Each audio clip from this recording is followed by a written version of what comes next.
What's good, fight fans? Welcome back to another episode of the Blood, Sweat, and Tears IG Live series.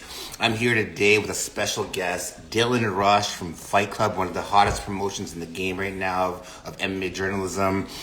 Also owned by yours truly, Michael Bisping.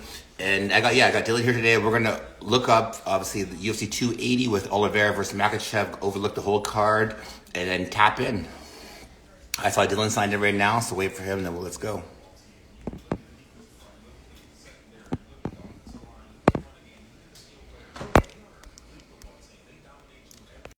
So obviously we got UFC 280, one of the most stacked cards of recent memory, top to bottom. What's up, bro? How Let's you go. doing? How's it going, Dylan? How's it going, man? Kevin, you crazy. Pretty good, bro. Happy to be here. Happy to join you. Ready to talk about some fights. And you're obviously in Arizona right now, or what? I'm in Arizona for the foreseeable future. I graduate ASU at the end of the year, but yeah, I'll be here. Be home for Thanksgiving in New York. I'll be at PFL, be in Chicago for Bellator next month, Connecticut the next month after that. But yeah, for now, Arizona. Hey, you heard it there first. Let's go. The man's going to be back in PFL. So a lot of things on the go. Make sure to follow Dylan Rush, Rush MMA 11. So I'm here. We're going to cover UFC 280. Obviously, a big event coming up. One of the most stacked cards of recent memory. What's your thoughts on the card as a whole general? I think this is definitely the best card of the year. It might be the best card I've ever witnessed. I can't think of a card that, I mean, there have been cards like back in the day where like amazing fighters fought, like when Francis Ngannou was on the undercard and Usman was on the undercard, and they turned out to be superstars of the sport. But there's never been a card like this where it's like five of the top 10 superstars of the sport going at it. I mean, Charles Islam is definitely fight of the year candidate before it even happens. So definitely excited for this one. Crazy that it's going down in Abu Dhabi. It's going to be a good one. Yeah, it's amazing. This is for that. I love that Fight Island was existed and created just for these fights alone, because now it's always going to be a spot in Yas Island for MMA. And so even though you said talking about that, like Sean Brady versus Bilal Muhammad, that could be a headliner on any kind of fight night. But this is a headliner of the prelims. You know what I mean? Two guys Prelims. that are. So let's get your take on the first fight right there. That's the headliner of the prelims. Sean Brady and Bilal Muhammad, two devastating grapplers. What's your thoughts on this fight? First of all, shout out Ghetto Cowboy. Thank you very much. This is going to be a good one. The fact that it's on the prelims, as you mentioned, is crazy to me. I mean, like you said, it could headline any fight night. Bilal, remember the name. I mean, he's a great wrestler. I see this one. I see the wrestling, the grappling canceling out. They're both great grapplers. You know, they've exhibited that in all their fights. Sean Brady undefeated, using his wrestling to stack up these wins and get to the, you know, he's, what is he, like sixth or seventh in the division. So he's climbing the ranks. I see the wrestling canceling out. I see Sean Brady winning this fight by TKO. That's my pick for it. I've seen him in the gym. He's been drilling the stand up. He's been working on his stand up for months now. He's been waiting in the wings. He was calling out Bilal for so long, and I'm not gonna lie, it seemed like Bilal was ducking him for a little bit. Petrosky said Bilal was ducking him. But yeah, Brady trains with a freaking plethora of killers. He trains out there in Philly with Daniel Gracie. He's training with Sabatini, Jeremiah Wells, Andre Petrosky. All four of those guys were 15-0 in the UFC. That was their record combined until Sabatini lost, I think, maybe 2 weeks ago to Damon Jackson. But 15-1, 10 finishes. They got a good thing going over there.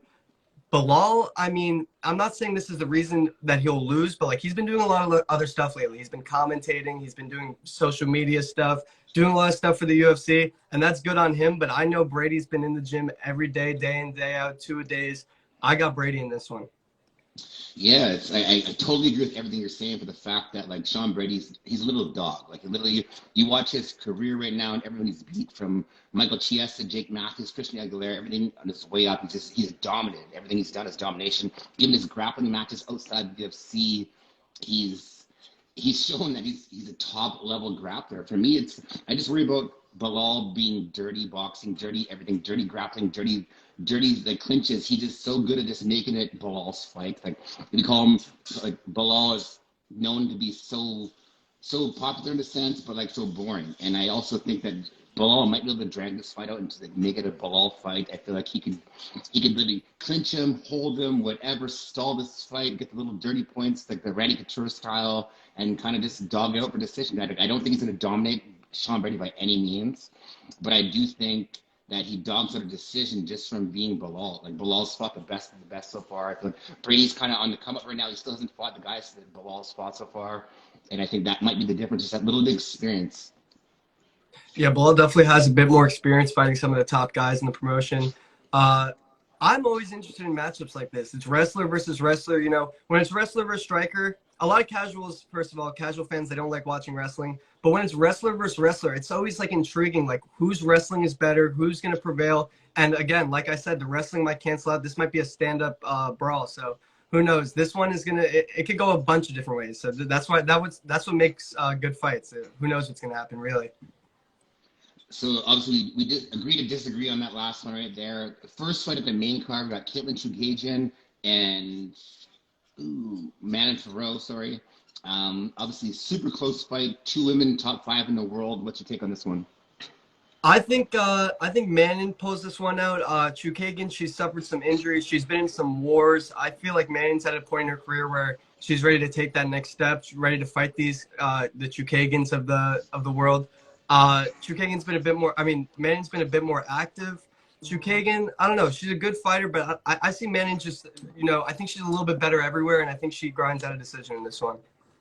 Yeah, agreed. I think there's the same thing. Like Chukagian's fought the best of the best. She's fought Valentina, etc. But watching where Manon's at right now, just come off that decision against Jennifer Maia, and then Jennifer Maia is no slouch. The way she actually controlled that whole fight. It made it look, I don't want to say easy, because that's never a word choice in MMA ever. Easy, it never exists. But Manon made that fight look not too bad. You know what I mean? She made that consistent. She was dominant the whole way through. She easily won 30-27 on every single card. And so for me, that's she's in better form right now. And I think the fact that she's fighting like the top level contenders on the come up right now, that's a huge thing to me. She's killing off the contenders right now. I think this fight's going to be a banger. I'll make this prediction. I'm not too confident either way, Manon or Chukagian, but I will say that I just have a feeling. I have a strong feeling that this women's fight is going to be one of the best women's fights of the year. I feel like this is going to be a brawl, a slugfest, and I'm looking forward to it. And there's so many other fights on the card that people are, of course, looking forward to more, but watch out for this one. Tune in at the beginning of the main cards, because this is going to be a good fight. You heard it there from Rush MMA 11. I think that's going to be one of the biggest women's bangers of the year. Make sure to tune into that one. Also coming up, we got Beneil Dariush and Matthias Gamrot, and that's a banger in itself. And for me, Dariush he's already thinking about other things. I was supposed to be the fill-in for this lightweight title fight, blah blah blah. Volk's gonna get it. Yeah, I'm kind of butthurt, etc. What's your thoughts on the whole him filling in, and as well as the fight prediction? Shout out Joshua. I think that Beneil Dariush, he shouldn't be focused. I don't know how focused he is. You know, MMA media, they tend to draw quotes and just take quotes out of full interviews and don't, provide the full context. I don't think he's so hung up on, being the backup. I saw Volk said like we're not playing games, I'm the backup. Of course, Dariush is focused on the task ahead of him, and the task ahead of him is Matthias Gamrot. Bro, Beneil has been dogged by the UFC in some ways. Like he's been next in line for a while. I understand Dana making the Islam versus Charles fight because that's what everyone wanted, but it was originally supposed to be Islam Dariush, winner gets Charles. Because of the weight miss from Oliveira, things happen, things change, and now it's Oliveira Makhachev, which of course I'm happy about. I'm sure most fans are happy about.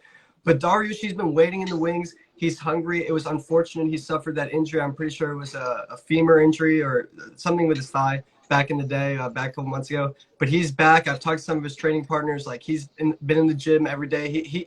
He was actually it was supposed to take a couple months for him to recover. It only took a couple weeks. He was grinding. He's a hard worker. I feel like, they're both good grapplers. Beneil has been in some wars. He's been resilient. He's shown that he belongs at the top of the division as he is. I feel like he's a little bit better everywhere. Gamrot was great against Sarukian, I think. But that's the one. I think Dariush pulls this one out. I think he's a little bit better everywhere. Yeah, I respect that. Trust me, Beneil's he's my boy. I talked to him actually at at Bellator in Long Beach, the event that we saw each other at. Yes, sir. And yeah, I do think Beneil's been the killer, but the fact that he's been capping this week and so focused on media, he's been talking even with, he's like, oh, the best win you ever got for, talking about Chandler right now. It's the best win Chandler ever got was against Tony Ferguson, blah, blah, blah. It's like, the best win you ever got was against Tony Ferguson. It's the exact same thing. Like he's focused on like, oh, why is these guys, Chandler doesn't deserve a title shot. Like, for me personally, if Chandler kicks fucking Ferguson in the face and then beats Poirier, he deserves a title shot. You know what I'm saying? No joke. He deserves a title shot. Even though Beneil's won, 7 in a row in the UFC, but like, look at his fights. Besides Tony Ferguson, you got Diego Ferreira, Scott Holtzman, Drakkar Klose, who's an actual beast, Frank Camacho, Drew Dober, all dogs in the division. But like, to me, he's capping on already other guys outside the weight class, or in the weight class, sorry, but outside the title picture. And he's worried about has the credentials. It's like, bro, none of the guys you beat are credentialed to like have that title shot. And so I think he's already looking outside the box. He's like looking at like, oh, this. Where Gamrot, like you said, just came off a win against Sarukian. Arman Sarukian is my lightweight dark horse, bro. Like my lightweight dark horse right now is Arman Sarukian. I do think he will be a champ one day. Even watching this fight with Islam early in, that was his first fight in the UFC. Islam, they had a split decision, and it's like, that could go either way. That could like shift the fucking focus of who gets the next shot in that division. Like obviously UFC puts their media into like certain entities of the world and where you're from. But I do think that Beneil's kind of overlooking the whole division right now, especially Gamrot, who's the killer right now. He's coming off 3 wins in a row, and he's a killer. Like, look at his last 3 wins, it's against Armand, Diego Ferreira, by TKO, who Beneil just won a split decision win. And MMA math means nothing. It means nothing. But the fact that I actually thought Diego won maybe 2 of those rounds where Gamrot really just put this man away. That's for me. We're disagreeing a little bit. I have Brady, you got Bilal, I got Dariush, you got Gamrot. I gotta tell you, bro. After watching, I'm sure you saw what Dariush did to Drakkar Klose back in the day. Like that comeback, bro. It's hard to take anyone over Dariush. Like you got to be like the top of the top. Like after seeing that resilience, that comeback, like he has that dog in him. And when fighters have that dog in them, it's hard to pick against them. And I'm sure Gamrot, you know, he's very, you know, he's a hungry guy too. But I just haven't seen him, you know, go to that place that Dariush went to against Drakkar Klose back then. Trust, when you have a card this close, there's going to be agree to disagree, and that's what I love about this. I love about MMA, especially loving talking to other journalists, because everyone here is so smart and calculated in their own sense that it's fun to talk and tap into the guys. Of course. Now we're going to tap into the top 3 main fights on the card. Like, everyone's here for these fights, of course. They're here for the whole card, but these 3 right now could headline pay-per-views. Peter Yan versus Sugar Sean O'Malley, 2 fucking savage killers, like 2 killers. What's your take on this fight? What is your prediction? And go from there. I feel like this is, of course, all these fights are close. They're all great fights. This is, for me, the hardest fight to pick. Because to say, for me, like before Aljo beat Petr Yan, people were talking about him being like one of the best strikers, if not the best striker in the UFC right now. And, of course, Aljo did what he did. He embraced that backpack role, and he defeated him in that rematch. But I feel like crazy for saying what I'm about to say. Like, this feels like unethical for me to say, but I really think Sean O'Malley is going to beat Petr Yan at UFC 280 in Abu Dhabi. I just have a feeling. I tend to stick with my gut. Once it was announced, I saw everyone saying like Sugar's going to get killed, Sugar's going to get murdered. He maintains the distance so well. He's so great at maintaining the distance. And with a shorter fighter like Yan, and he's like the tallest in the division. I think he's 5'11", tied with Sandhagen for tallest bantamweight. If he maintains the distance, if he does what he does well, he has all the tools in his arsenal to win this fight. It's going to be close. Eric Yodels, I know I'm crazy. I'm saying that Yan is going to lose to O'Malley. It's crazy, but he has the momentum. He's coming off. I mean, I guess that was no contest against Munoz, right? But Yan is coming off that title loss. I feel like Sugar's just in the peak of his career right now. Everything is going well for him outside the sport, outside the cage, inside the cage. I got Sugar in this one, bro. And I'm in Arizona. He's in Arizona. It's hard for me to pick Yan, bro. Yan's far away, so there's a better chance I'm gonna run to Sugar than there is I'm running Yan. So I'm gonna go Sugar on this one. I definitely don't doubt O'Malley. like, trust me, I'm a big fan of O'Malley. I'll say that right now. I'm a big fan of O'Malley. I appreciate everything he's done right now and the way he's making the sport popular in its own sense. For me, it's just like I do think that he's been matched up with the best guys right now. And even look at his fight against Munoz, against Cheeto. I don't think he thrived in either of those fights. I think he was outmatched. Even the Munoz fight, I thought he was getting beat on the feet. Like, I mean, even though he was doing his checks and everything else, he wasn't dominating by any means. He wasn't dominating. But Munoz didn't even throw a head strike or a body strike, bro. Like, how do you go a whole round and he only threw leg kicks? Like, not a single strike, like, not a single punch. Like, that shows that O'Malley, he couldn't find the distance in a full round. I know it's a feeling out process, but, like, O'Malley was maintaining that distance the way he does, and that's what's got him. He's undefeated, basically. I mean, of course, he lost to Cheeto, but but in saying that, though, I think Peter Yan and Pedro Munoz are on fucking completely different levels. You look at their career and trajectory right now. Like, Pedro Munoz has had dogfights with fucking Frankie, where Jan's beat down everybody. Even look at Aljo in the first fight, regardless of the disqualification. Peter Yan kicked the shit out of Aljo in that first fight. It wasn't even close. Like, if you have an even round, you're stunned as an MMA fan. But I had that 3-1 easy going into the last round before he fucked it up. But for me, like, the only thing is, like, I worry about Peter Yan not taking O'Malley seriously. Like, I worry about, because O'Malley is this entity, this aura of UFC where he has so many fans, so much following in the game right now. He's so popular because he's so fun to watch. He speaks, but then he does it. It's kind of the Conor aura in a sense, where he talks a bunch of shit, but he backs it up. We can never fault him for that. But I do think he's over his head in this fight specifically. I like, trust me, I wish him the best. I hope he does well. If he proves me wrong and you right, I won't be sad about it. But I do think Peter Yan will either finish him or grind out an easy decision. I think his grappling's way better than him, and I think his leg kicks, etc. Only thing that worries, like you said, is the range. I think if O'Malley has that range, can at least make it stifled for a round and a half, because it's only a 3-round fight. Then he has that chance. But like, another thing, you mentioned a 3-round fight. They call what do they call Peter Yan? The human computer. Like, he collects data in the first round. That's not a great game plan in a 3-round fight. I'm sure he'll change it up a little bit. And like you said, Yan, of course, he has a better resume. What he did to Jose Aldo, crazy. And then, of course, dominating Aljo in that first fight. There's no disputing that Yan has fought a better plethora of fighters than O'Malley. But like you said, if O'Malley maintains that range, if he finds those angles, creates those angles for himself, I don't see this fight going to the ground. I think this is going to be a 3-round. This for Eric Yodels. I don't think Sugar stops him. I think it will be a 3-round decision win for O'Malley. I think it will be a striking war, like striking the whole time. I think the biggest question mark for this fight is O'Malley's takedown defense. I haven't seen him exhibit too much takedown defense. I didn't see whatever that green-haired dude's name was, Cristiano Coutinho, and the other guy, Paulian, what was it? Raul? What? Paiva? Yeah. I didn't see them shoot for takedowns against Sugar. I mean, it's probably because Sugar just maintains that distance so well. But if Yan is able to get those trips off like he did to Aljo in the first fight, this will be a completely different fight. So I think that's the biggest question mark going into this one. But my pick, Sugar by decision. Hey, Sugar by decision for you. TJ by decision. Yan by decision for me. We're off the end of this again, but hey, that's what makes a good show.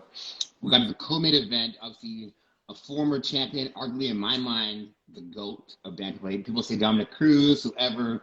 For me, TJ is the GOAT. For me, that's my GOAT. And we got him against Aljo right now, the new hated champ. The new hated champ. But we're very talented, very athletic, very skilled. What's your take on the co-main event between Aljamain Sterling and TJ Dillashaw? It's similar for me for the O'Malley pick. I feel like O'Malley's in a great place. I feel like Aljamain Sterling is in the best place of his career. He's happy. He's healthy. He's doing great things. He's surrounded by killers. He's got Matt Frivola, Chris Weidman, Matt Serra, Ray Longo, of course. And then these up-and-comers. He's surrounded by these hungry up-and-comers. Nazim Sadikov, all these guys, Dennis Bazooka, they're training together every day. And also TJ, listen, that Sandhagen fight, I picked TJ to win that fight. I'm not sure he won that fight. And that's his first fight back in a couple of years. I'm not sure he won that. It was close. Whether he won or didn't, it was a very, very even fight. He got surgery following the fight. I think it was on his knee, if I'm not mistaken, but he got some surgeries. He cut down to 125 in his career, got knocked out by Henry Cejudo. He's been through more. His chin has been tested a lot more. I'm not sure that chin will hold up against Aljamain Sterling. He has some sneaky power that's not talked about enough. I think, who was it? Demetrius Johnson spoke on this fight, and he said that he's picking Aljo. And one of the reasons is something I just mentioned. His health, he's in a really good place in his career, but also he's embracing that backpack role. A lot of fighters, or it seems like a lot of fighters, they do things that are out of their expertise, so to speak.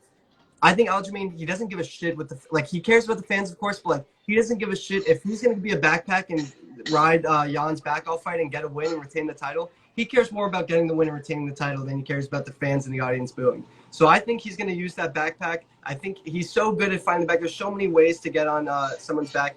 And also, no disrespect to TJ. He is surrounded by Cub Swanson, Juan Archuleta, all these killers in California. He has a great team around him. He's a great fighter. He's up there for bantamweight GOAT, as you mentioned.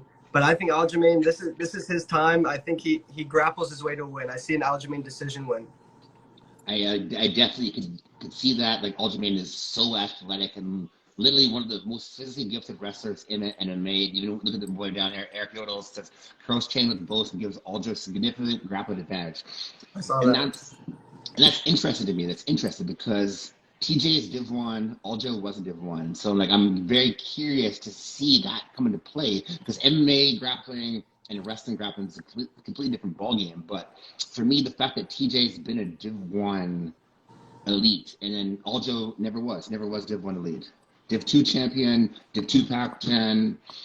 And for me, like, so I think it's pure athleticism for Aljo to beat TJ in my mind. Like I think TJ is clearly the superior fighter. Look at his career, his resume, who he's fought already in his career, who he's beat, coming back after 2 years and still even like you said, I thought he lost that fight against Corey. It was close as hell. He got the win. A dub's a dub. That's all that matters. But coming back after a 2-year layoff and fighting someone like Sandhagen with all the momentum that he done, like Sandhagen was knocking cats out. He just came with that Frankie Edgar flying knee, and that was for me. That was one of the best knockouts ever because how he baited in Edgar that whole time. So we're not talking about Sandhagen right now, but the fact that TJ was able to come back after that fight, 2 years off, beat Sandhagen off that same win, and like in the judges' scorecard, got that win. I think TJ is the better striker. I think TJ is the better true wrestler. I don't know about MMA wrestler. So I think that TJ is going to finish him in round 3. I'm not going to lie to you. I picked Aljo by decision, but I'm just going to put this out there in the universe. I wouldn't be surprised, and all of what you said is valid, don't get me wrong, but I would not be surprised if Aljamain Sterling knocks him out in the first round. I would not be surprised if he pulls a Henry Cejudo and knocks TJ Dillashaw out early. I think TJ is great, and he's great. Like, there's nothing more to say. He's a great fighter. He's great historically. He's probably still great now, but I think he's outmatched in this one. I think Aljamain is on another level. I think the only person that can compete with Aljamain in bantamweight is Petr Yan, maybe O'Malley. We'll see how that one goes this week as well. It's so interesting to see. Like I said, like this fight has so much precedence on like what's present now in the UFC because, like you said, TJ was the former, in my mind, the bantamweight GOAT. He was gone for a couple of years, gave the division chance to kind of pop up, have new guys get created, like Petr Yan, Sean O'Malley, Aljamain Sterling, Corey Sandhagen, etc. Even Chito Vera, guys that got to embrace their own energy, create themselves, create their bodies in the last couple of years. But like I said, I have TJ in this fight, 3rd round finish, but I'm also curious to see where that level of the bantamweight division has grown. Because, like I said, if Aljamain smokes TJ in this fight or knocks him out in the first round, like you said, then that shows a true change of guard, like a true change of guard for this division because, yeah, it's been, like I said, for my mind, 2 fighters, Dominic Cruz, TJ Dillashaw are the only kind of guys that can be considered to go for bantamweight division. And now you got like 5-6 guys coming up in the bantamweight division that could all take that claim. So it's interesting that I said I got TJ, but open-minded for sure. Yo, I don't know if I could swipe off this, but can I leave for 1 second? I think a UFC fighter might want to join us right now and give some picks. You think I could leave for 1 second and keep them entertained for a second? Yeah, for sure. Okay, I'm going to leave for 1 second. Yo, what's good, fight fans? If anyone has any questions right now, obviously Dylan's going to go tap in because we might have a couple fighters join us right now with their predictions right now. If anyone has any questions, post it down below. And yeah, what's your guys' inputs on the fight this weekend? Who's your predictions? Who's your parlays? You guys are gambling in this world today. who's your parlays this weekend? Let me know down below.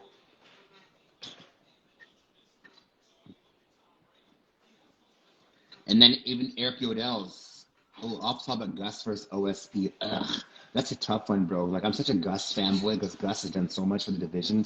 But if you look at his last 5 fights, he's looked so flat and hasn't looked into it. I don't know. It's something about him. Like, he always has a great camp, great team. But I think OSP is ready. OSP's athletic as hell. He's been in the game for the last couple of years. I do think OSP wins, but I hope Gus. I'll say to that. I hope Gus. What's up? We might have Nicholas Mota, UFC lightweight that got a knockout win 2 weeks ago. We might have him joining us. We'll see. We might have Nazim Sadikov, who recently won on Dana White Contender Series. He is now in the UFC. He's Aljamain Sterling's primary training partner, so we'll see if he'll join.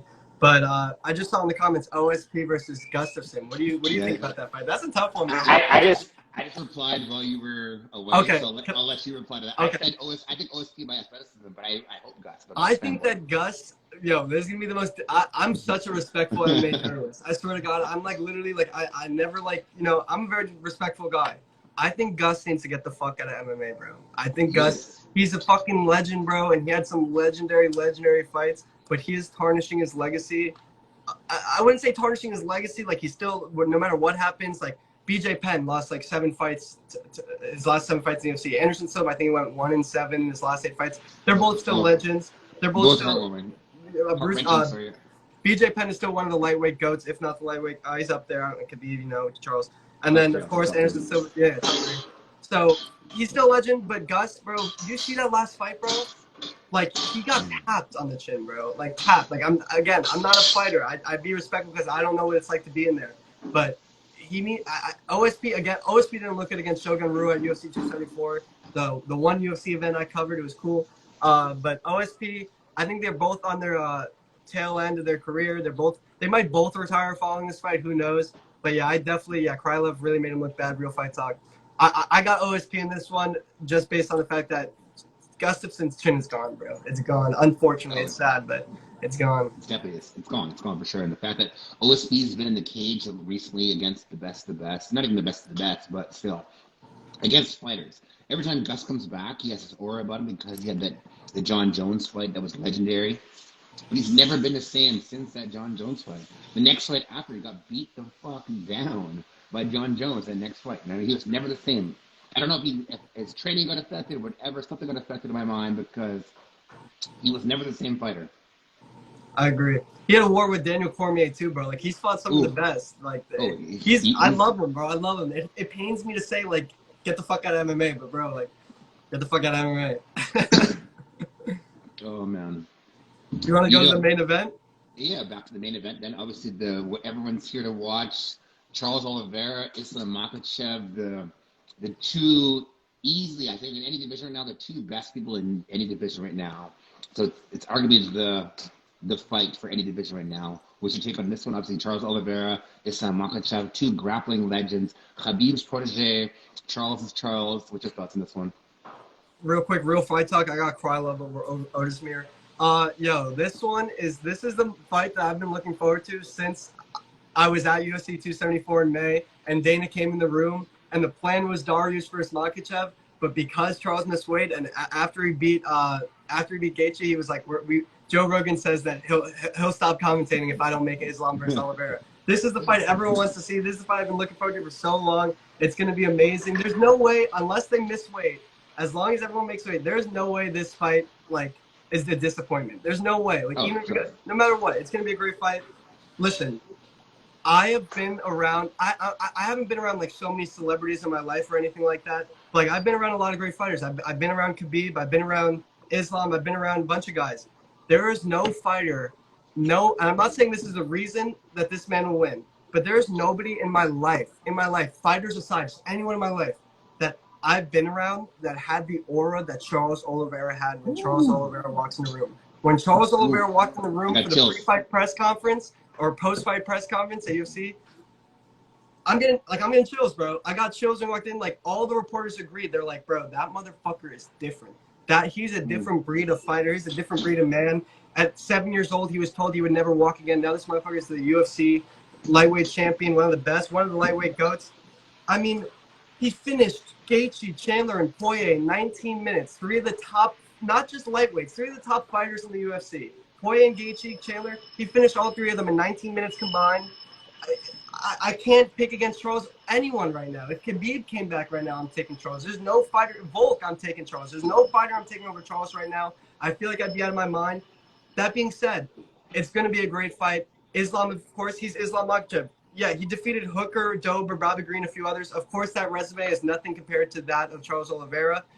Lieben, you're bugging if you think that Islam's going to run him like a horse. This is the thing, and James Krause talked about this. Islam's takedowns, it's different than these guys that come out of college wrestlers and with the wrestling background. They normally stick to the single leg takedowns, the double leg takedowns, and then Islam, he goes for the body. He attacks their body, and like this kid who's Lieben, I don't know. I'm kidding, that's my friend. But like this guy Lieben said, Islam rides people like a horse. He gets on their backs, he attacks the body, and that negates Charles's chokes, because when he's wrapped up on the body, he can't really get that guillotine off or that rear naked choke off. So that'll be interesting to see. But Charles's Muay Thai skills, he puts it on. He exhibits these Muay Thai skills every fight. The knees against Poirier were killer. That's what got Poirier low-key gave up in that fight. Like, he accepted the position on the ground, and then he got rear naked choked. Those knees were killing Poirier, bro. He did a good job of like not showing it, but bro, his knees, his elbows in close. I think that Islam could get caught by a knee going for a takedown, could get caught by an elbow. That would be interesting to see. I've also never seen Islam Makhachev in trouble. Like, yeah, he got knocked out that one fight back in the day, but like he's never been in a fight where it's like, it's hard to say this because all these fighters are great. Anybody in the UFC is great. But Islam has never been in a very evenly matched fight. He's always been a heavy favorite. He's even a favorite in this one. He's always been like expected to win, and he of course expects himself to win. Charles has been in fights with Gaethje. That's a fucking toss-up. The odds makers, that was a toss-up, very close. Poirier, Chandler, all these fights. Tony Ferguson, it was a toss-up. Now we know that he was definitely going to win that fight. But back then, I thought Tony Ferguson was going to beat Oliveira. Oliveira's been defying the odds. He's been in so many big fights, so many bigger fights than Islam Makhachev. I got Charles in this one. I got Charles. If Islam is able to take him to the ground, which I don't know if he will be, I think this will be more of a stand-up fight if I were to predict. But if Islam's taking him to the ground, no matter what, no matter if he has Charles on the ground for 3 rounds and he's beating down for 3 rounds, that guillotine is always in play. Charles guillotined someone from half guard. That's unheard of. He tapped someone out from half guard with a guillotine. The rear naked choke, best in the game, top tier. If he's on the ground, I'm taking Charles by submission. If he's not, I think it's gonna be more of a stand-up fight. I don't think anyone would take Islam stand-up over Charles's. So I got Charles by TKO is what I would go with if I were gonna pick. Well, obviously, before I even give my prediction right now, we got Maki Pitolo joining us right now. What's up, guys? He's fighting for a title right now in Tough Enough in Vegas in the coming month. So let's give a shout out to that, Maki. So even before I give my prediction right now, obviously I'm going to tap into Maki Pitolo's prediction on this main event coming up: Charles Oliveira and Islam Makhachev. Maki, what's your take on this fight? I'm just a fanboy for both of them, but it's a tough one, bro. It's a toss-up. I just want to see who's gonna bring out the dog, and then I've been liking Charles Oliveira, so I'm jumping on his bandwagon for now. Yeah, like so for myself personally, like just like Dylan just said right now, like for me, Charles he's the epitome of hard work and dedication in the sport. Which, as a fighter yourself, it's like you can't do nothing but respect that. And the man was fucking 9-8 at one point in his UFC career. Yeah. And now he's won 13 fights in a row. He's arguably one of the top fighters in the world, if not the top fighter in the world. The way that he pieced apart, just like you said, Dylan, the way he pieced apart Dustin Poirier, Michael Chandler, Justin Gaethje on the feet, before you got the tap out, that to me says levels. And I mean, like, Islam is one of the best grapplers in the game. He's come up for Khabib. We all love Khabib. Khabib's a legend. Islam is on the verge of a legendary career, but the fact that what Charles did to in my mind, three of the best fighters in the lightweight division right now in Poirier, Chandler, and Gaethje. And I don't want to say he made them amateur because you can never make anyone look amateur in a fight game, but he did look a level above them in those fights. Even after he got rocked, like Gaethje talked so much shit against Oliveira, like, oh, Oliveira gives up in fights, blah, blah, blah, yada, yada. And then after the fight, he's like, that's the hardest I've ever been hit in a fight. This is the hardest I've ever been hit in the fight by anybody. Like Gaethje trains with killers, and I don't know if you've ever trained with him yourself, but it's like if you vocally speak that out loud, like yes, I'm getting pieced up. Like as a fighter, do you ever get how many times do you get pieced up? Not I feel like it's not like an everyday thing where you get beat down in the gym. I know it happens, but like to openly admit this is the best guy that's ever pieced me up in the feet ever. Yeah. It's gonna be an exciting fight, bro. It's so interesting because Charles has shown it in the cage to all these millions of UFC fans that he's defeated, like we said, Poirier, Chandler, and Gaethje in 19 minutes combined. Islam, he's more so like, it's mysterious with Islam because all these guys, everybody that trains with him, almost everybody that trains with him says he was the best grappler they've ever trained with, that he's so strong in these jiu-jitsu positions that it's hard to go up against that. And I spoke to Islam Mamedov 2 weeks ago, who trains with Islam and Khabib. He said that Islam's grappling is equal to Khabib's in Khabib's prime. He said same but different. I said, why different? He said that Islam is more technical on the ground than Khabib ever was. Khabib was just more pressure, more strength, a little bit more dominant on the ground. But it's such a toss up for me because Charles, of course, he's shown us, and all these fighters. I listen when fighters talk about fights.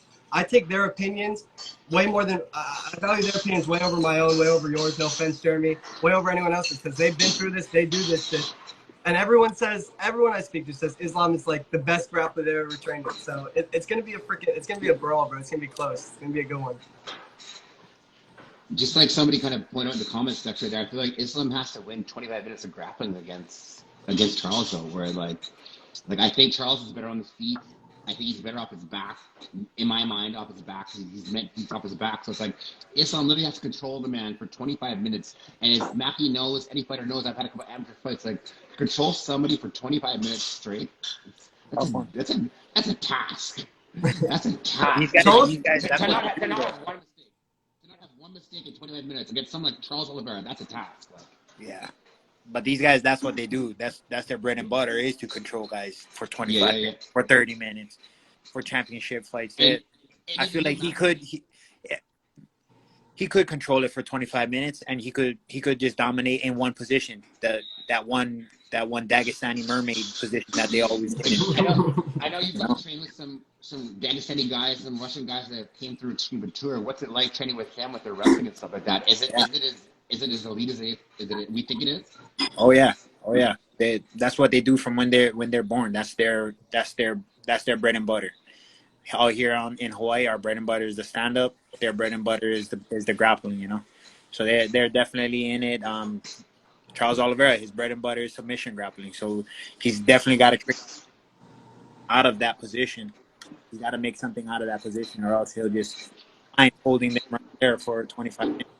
For me, would you guys agree that Charles has more paths to victory? That's why I have to stick with Charles. So. I feel like he has more paths to victory. Islam has to control him for 25 minutes, right? Like Charles on the feet. We're going with Charles on the feet. If it's a stand-up fight, I'm taking Charles all day.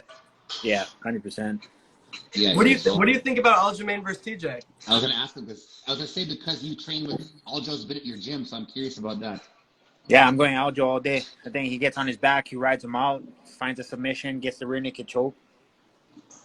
I think the same. That dude is on another level as well with his grappling.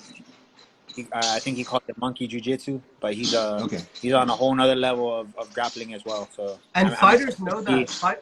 Fighters know that he's on that next level of grappling. People like all these fighters say it. All these coaches say it. James Krause said he was one of the best.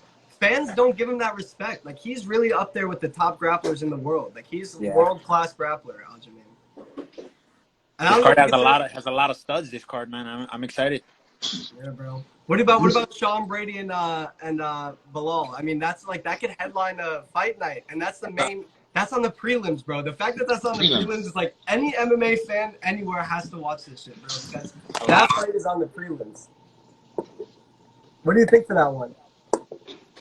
That's a toss-up as well. Those two guys are on the come up, so it's who wants it more, who's gonna bring out the dog in them. And because they're two ground guys, I feel like we'll see a stand-up fight. I hope we see a stand-up fight. I think so too. What would be your hottest take for the entire card? Is there anyone you think is getting an early knockout, or any big underdog you think is coming out on top? Tell you the truth, I haven't really seen the whole lineup on the card, but I'm a fan. I'm a fan at the end of the day, so I'm tuning in. I'm watching. I'm celebrating. everybody that's winning, everybody that's losing. I feel for them. So it's I'm gonna be a fan on Saturday night. Jeremy, we gotta ask him about one more fight. I know which fight. Which fight are we asking him about? What's that? O'Malley Yan, bro. We haven't talked about it. O'Malley Yan, that's a big one. What are you thinking for that? Oh, bro. Stand up wise, I think Jan takes the decision. Jan takes a decision win on this one. I don't see one of the. I of course I could be wrong, but I see the decision no matter which way this one goes. I don't see either of them getting finished. But Yeah. who knows? Who knows? It only takes one. So. Especially I think Jan edges him out. Jan edges him out. I think the 3-round fight, I think the first round, like I said, we talked earlier, I think O'Malley is able to use his distance, and then Jan figures them out in a 3-round fight. Man, that's right. It's a 3-rounder. I know, right? Jan is so. If it's 5 rounds, O'Malley might steal a round and a half. Jan all day. I forgot it's 3 rounds. So, yeah, that was gonna be that's a hard one to pick, especially for 3 rounds. Exactly, They're both bro. so good. The fact that it's 3 rounds makes it a totally different fight, in my opinion. I hope they empty the tank though. They gotta empty the tank for us. I hope so. and then, hey, Maki, thank you for tapping in. We appreciate it. Obviously, All right, boys. for the fans that are watching right now, when do you fight and what's the date, etc.? I know you're Yeah. in Vegas, but for everyone So else. I'm gonna be fighting Tough Enough November 20th over in Las Vegas at the Circle Hotel. If you're out there, if you can make it, come in, pack the house out. I'm gonna light it on fire. That's what I go. Oh yeah.